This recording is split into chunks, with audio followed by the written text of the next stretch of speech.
Maria das Dores Ferreira de Souza Dias, código 498, cargo doméstica. Qual a sua idade? 46. Qual o seu estado civil? Casada. Há quanto tempo?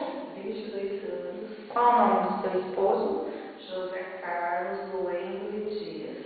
Qual a profissão dele? Chefe de cozinha. Você tem filhos? Tenho. Quantos? 4.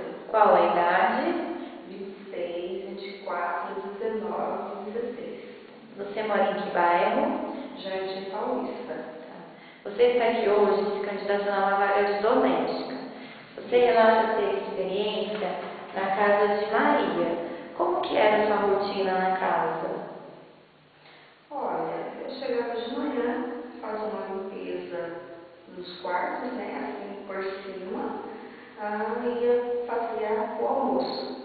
Aí depois de servir o almoço, que é a parte assim que ela mais tinha que ter um horário, que eu fazia o almoço, aí eu voltava, lavava os banheiros, limpava a cozinha e dividia o serviço durante a semana.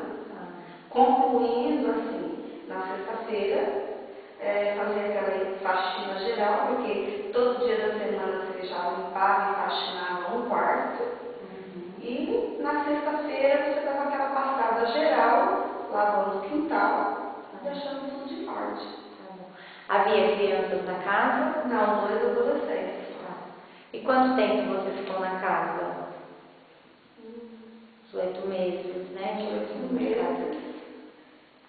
Uns 8 meses e de vez em quando ainda vou lá. Fazer uma faxina. Por qual motivo que você saiu? Porque eu queria, assim, eu quero um vínculo empregatívo com uma carteira registrada com os meus direitos garantidos. Você bebe? Não. Fuma? Não. Você cozinha? Cozinha. Trivial variado? Variado. Você tem disponibilidade para dormir no emprego? Tenho. Tem disponibilidade para início imediato? Também tenho.